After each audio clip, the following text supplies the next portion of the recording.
नमस्कार आदाब, मैं हूं फिरोज़ अली और आप देख रहे हैं मेरे साथ हुकूमत एक्सप्रेस। आज हम बात करेंगे वार्ड नंबर 11 के सभासद राजेंद्र कुमार जी से, जो कि कोट पूर्वी उत्तरी के सभासद हैं।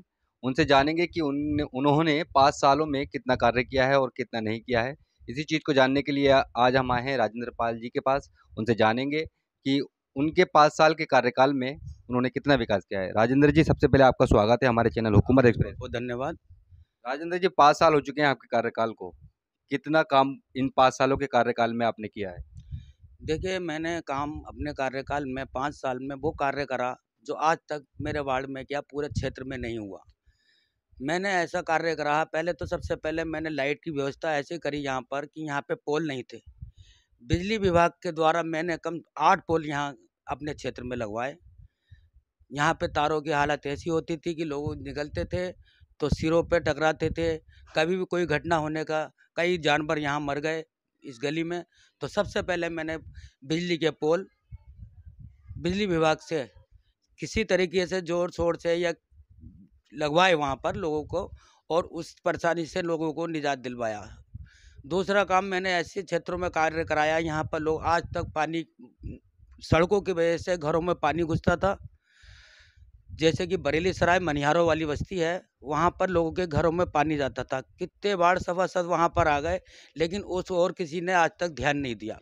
मैंने वहाँ पर बरेली सराय मनिहारों वाली गली में 3 गलियाँ हैं पतली पतली, वो गलियाँ वहाँ पर मैंने बनवाई, जिससे आज लोग सुकून से रह रहे हैं और आज वो वार्ड मेंबर को दुआ भी देते हैं। और आने वाले टाइम में मैं और भी जो मेरे कार्य हैं, वैसे तो कार्य मैंने एक सेठों वाली गली बनवाई थी यहाँ से लेकर तहसील रोड तक। 3 समरसेबिल मैंने नए लगवा दिए।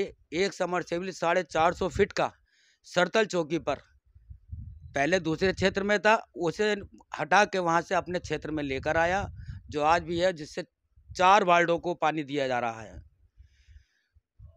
और कार्य मेरे ऐसे हैं, जैसे कि कहने में सफाई व्यवस्था में पूरे क्षेत्र में, पूरे वार्ड में घूम लो आप, कोई भी व्यक्ति ये नहीं कह सकता कि पानी की जहाँ सफाई व्यवस्था सही नहीं है। तुरंत मैं खुद कर्मचारियों के पीछे रहता हूँ, कर्मचारियों के साथ रहकर खड़े होकर अपने सामने कार्य कराता हूँ। पब्लिक भी मुझसे खुश है। पब्लिक, जो भी लोग कहने में पहले चुनाव में लोग जीते, उन तब भी हम देखते थे गंदगी क्षेत्र में रहती थी। आज कहीं पर भी गंदगी नाम की कोई चीज़ आपको पूरे क्षेत्र में नहीं मिलेगी। पूरे उत्तर प्रदेश ज़िले में वार्ड नंबर 11 स्वच्छ भारत अभियान में नंबर 1 आया है। ये आप सबको पता है, अखबार में भी आया हुआ है, मीडिया वाले यहाँ घूमते हैं। यहाँ पे जितने भी नोडल अधिकारी आते हैं, सिर्फ मेरे वार्ड में ही को इन्होंने नंबर 1 घोषित किया। अच्छा, राजेंद्र जी, मैं जानना चाहूँगा कि ये तो आपका कार्यकाल का विकास रहा, आपने अपने वार्ड में किया विकास। लेकिन कौन से ऐसे कार्य हैं जो बचे हुए हैं आपके वार्ड में? ऐसे कुछ कार्य, कुछ सड़कें मेरी ऐसी रह गई हैं जो इन लोग, चाहे तो अधिशासी अधिकारी महोदय समझ लो, चाहे क्या नाम है, इधर चेयरमैन ख़त्म होने से हमारे कुछ कार्य रुक गए थे, जो कार्य इन्होंने राज्य वित्त में डाल दिए। वो राज्य वित्त की सड़कें आज तक नहीं बनी, क्योंकि ठेकेदारों को पेमेंट नहीं मिल पाता, उसकी वजह से वो राज्य वित्त का कार्य नहीं कर पाते। कुछ सड़कें मेरी है राज्य वित्त में है, सब्जी मंडी वाली जगह गलियां हैं, वो सब पास हैं। दरगाह मंदिर की गलियां हैं, जो कि इन्होंने अधिशासी अधिकारी महोदय ने थोड़ी उनकी लापरवाही समझ लो, या मैंने अपनी कोशिश ना करी हो। लेकिन 3 गलियां मेरी वो बैन, जो दरगाह मंदिर की गलियां थी, वो उन्होंने भूल से रह गई, कैसे रह गई। लेकिन मैं आने वाले टाइम में सबसे पहले जो कार्य करूंगा, इन जो कार्य मेरे रुके हुए हैं, जैसे कि ये दरगाह मंदिर की गलियां हैं, तमाम बुरी हालत है। एक गली है वहाँ पर आप निकलोगे, वहाँ पर क्या नाम है, जनता पेट्रोल पंप के सामने तमाम लोग वहाँ पर गिरते हैं। ऐसा खरंजा हो रहा है कि बाइक वाले हमेशा कोई ना कोई वहाँ गिरता रहता है। इस बार को मैं अधिशासी अधिकारी को उसको नब्बा भी चुका हूँ, लेकिन वो कार्य किसी कारणवश पेमेंट ना होने की वजह से नहीं हो पाया। अच्छा राजेंद्र जी, आप पे ये एक आरोप लगा था, आपके वार्ड नंबर 11 में ही एक जगत का हिस्सा जुड़ता है कुछ इंटर कॉलेज के बराबर में। जी जी। वहाँ के लोगों ने काम को लेकर के तो बुराई कोई नहीं की, लेकिन उनकी ये शिकायत या तो फिर अपनापन का है या फिर कुछ और का है कि उन्होंने ये आरोप लगाया कि आप वहाँ जीतने के बाद अभी तक नहीं गए। क्या कारण है कि वहाँ आप नहीं पहुँचे? देखिए, वहाँ के लोग बता देंगे। मैं वहाँ जाता था, जब भी कहाँ ब्याह शादी वगैरह होती थी, लोग मेरे पे फ़ोन करते थे, मैं तुरंत सफाई कर्मचारी भेजता था। ये तो उन्होंने बेबुनियाद इल्ज़ाम लगाया है कि पैसे देकर कर्मचारियों से कार्य किया जाता है। अगर कोई भी कर्मचारी कह दे कि इन्होंने मुझे इतने रुपए दिए हैं, 10-20 रुपए देना, एक तो इनाम वाली के रूप में देना तो अलग बात रही। लेकिन मैं कर्मचारी लगातार भेजता हूँ, मैं साक्षात वहाँ का परिणाम जो वहाँ व्यक्ति हैं वो बता देंगे, जिनके सामने मैं वहाँ जाता हूँ। सफाई कर्मचारियों के सामने, अपने सामने चूना भी लगवाया भी है शादियों में, और आपके ईद के मौके पे भी मैं ख़ास तौर से वहाँ उस गली का ज़्यादातर ध्यान रखता हूँ। यहाँ मुस्लिम एरिया में यहाँ ये क्या नाम है, जैसे कि कोई भी बलि वगैरह होती है, तो मैं इस चीज़ों पर ज़्यादा ध्यान देता हूँ। लेकिन ये गलत उन्होंने इल्ज़ाम लगाया है कि पैसे दे के करा है। सादी वकील साहब ने कहा, और भी 2 जने और थे, लेकिन मैं कभी इन्होंने पैसा दिया हो तो ये मेरे सामने आन के गए हैं कि मेंबर साहब आपके द्वारा होते हुए कर्मचारी हमसे पैसे मांग रहे हैं। ये गलत उन्होंने हमारे ऊपर इल्ज़ाम लगाया है। रही लाइट की वाली बात, वहाँ पर 2 पोल लग रहे हैं, दोनों पोलों पे लाइटें लग रही हैं। अगर मेरा रोज़-रोज़ तो वहाँ जाता नहीं, जो भी कोई मेरी शिकायत होती है फ़ोन पे मुझे वो लोग बताते हैं, तब मैं उसको तुरंत सही कराता हूँ। अब जब नहीं बताया मुझे तो मैं मजबूर हूँ। पूरा वार्ड है काफ़ी बड़ा।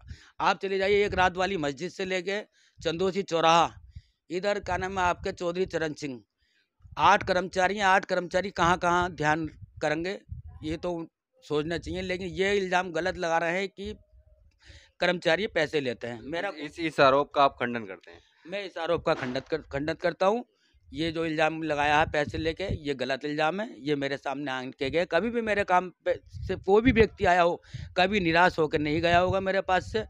कोई भी ये भी इंतज़ार ही नहीं करा होगा कि मेंबर जो है तुरंत फ़ोन करते हैं, तो मैं तुरंत उनके सामने हाज़िर हो जाता हूँ, किसी को भी। तो ये तो राजेंद्र जी आपके आरोप का आपके खंडित किया, आपने 5 साल का अपना कार्यकाल बताया और जो काम रहे वो बताया।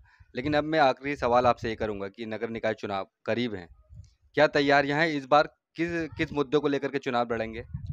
देखिए, जो मेरे विकास कार्य रह गए हैं, जो मेरे मन में है, जो मैंने लोगों के लिए आश्वासन दिया है कि जो गलियाँ मेरी रह गई हैं, वो गलियाँ बनवाऊँगा, और जो सड़कें मेरी रह गई अधूरी, जो इस चेयरमैन के ख़त्म होने से नहीं बन पाई, अगली चेयरमैनी में मैं विकास कार्य कराऊँगा। अगर पब्लिक ने मेरा सहयोग दिया, तो मैं पूरा तन, मन, धन से पब्लिक के साथ पहले भी जुड़ा हुआ था, आज भी जनता के बीचों बीच में रहता हूँ। कहीं भी कोई ये व्यक्ति नहीं कह सकता कि मेंबर साहब हमें नहीं मिले, घर पर भी या कहीं बाहर भी अपने पास भी बुलाते हैं, तो मैं उनके पास तुरंत जाता हूँ। राजेंद्र जी, हुकूमत एक्सप्रेस के माध्यम से अपने वार्ड की जनता से क्या अपील करना चाहिए? मैं तो अपील यही करना चाहता हूँ लोगों से कि अपने वार्ड को सुरक्षित रखना है, तो अच्छे मेंबर को जो आपके करीब रहता हो, किसी गलत व्यक्ति को वोट न देना, कि वोट की कीमत आपकी अपनी ताकत होती है। आपका अपना जो वार्ड को स्वच्छ रखता है, जैसे मैं अपने हिसाब से बताना चाहूँ तो आप किसी गलत व्यक्ति को ना चुनें। मैंने जो मेहनत करी है वो सबको पता है। 5 सालों में मैं लोगों के बीचों बीच रहा हूँ, किसी गलत व्यक्ति के बहकावे में ना आएँ। तो ये थे राजेंद्र कुमार जी, वार्ड नंबर 11 के सभासद, जो कि अपने ऊपर लगे हुए आरोपों को खंडित कर रहे थे और बता रहे थे कि बेबुनियाद वो इल्ज़ाम लगे हुए हैं। इन्होंने अपने 5 साल का कार्यकाल बताया और बताया कि जो कार्य रह गए हैं, अगर मैं सभासद बनता हूं, उन कामों को पूरा कराऊंगा। तो ये वार्ड नंबर 11 के सभासद राजेंद्र कुमार जी थे। कल मिलते हैं वार्ड नंबर 12 के सभासद से और उनसे जानते हैं उनकी प्रतिक्रिया क्या है। तब तक देखते रहिए मेरे साथ हुकूमत एक्सप्रेस।